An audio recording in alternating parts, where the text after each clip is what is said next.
Chwefror y 9fed, nos Fercher. Diwrnod cyntaf dyddiadur Cymraeg Blodwen Jones. Mae'r tiwtor Cymraeg, llew, hyfryd, Morgan, wedi gofyn i bawb gadw dyddiadur. Felly dyma fi, a dyma fo. Wnaeth llew ddim fod o'n syniad da. Dwi'n cytuno. Bydd cadw dyddiadur yn gwella fy iaith i ac yn gwneud i mi feddwl yn Gymraeg. Gobeithio. Iawn felly. Helo ddyddiadur. Dwi ddim yn siŵr iawn beth i sgwennu rwan. Beth am gyflwyno fy hun? Enw, Blodwen Jones. Oed, 38. Taldra, 5 troedfedd, 9 modfedd. Pwysau, preifat, dibriod. Cyfeiriad, Rose Cottage, ond dwi'n mynd i newid yr enw i y bwthyn. Rachub, ger Bethesda, Gwynedd. Gwaith, llyfrgellydd.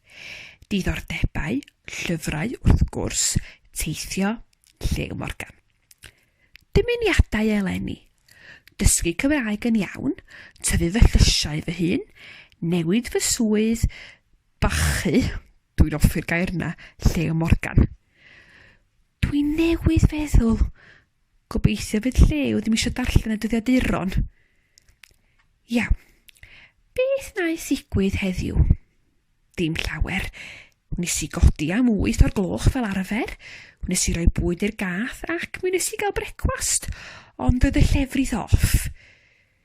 Dwi newydd chwilio yn y geiriadur, wedi troi ydy'r term cywir.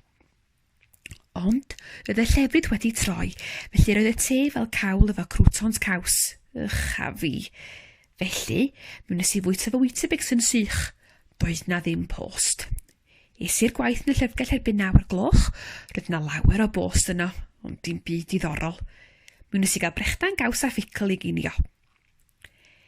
Mi wnes i geisio ffonio'r dyn sy'n cadw geifr, ond doedd na ddim ateb. Mae'n drwg gen i, mae rhaid i mi egluro. Dwi eisiau prynu gafr. Pam? Pam ddim? Dwi eisiau gallu byw yn dda fel Felicity Kendall yn The Good Life. Dyna pam dwi wedi prynu hadau. Ffa, moron, tatws, nionod a bresych. A dwi wedi prynu llyfr Grow Your Own Vegetables. Dwi'n edrych ymlaen. A bydd gafr yn bwyta'r gwair i gyd, felly fydd na ddim angen prynu peiriant torri gwair. Dwi ddim yn ddwl. Rwy'n i adre erbyn 6 o'r gloch. Nes i brynu blawd yn Spar yn gynta. Dwi eisiau pobi fy mara fy hun hefyd, ond ddim heno. Heno es i'r wers Gymraeg. Dwi'n mynd bob nos Lun a nos Fercher a dwi wrth fy modd yno.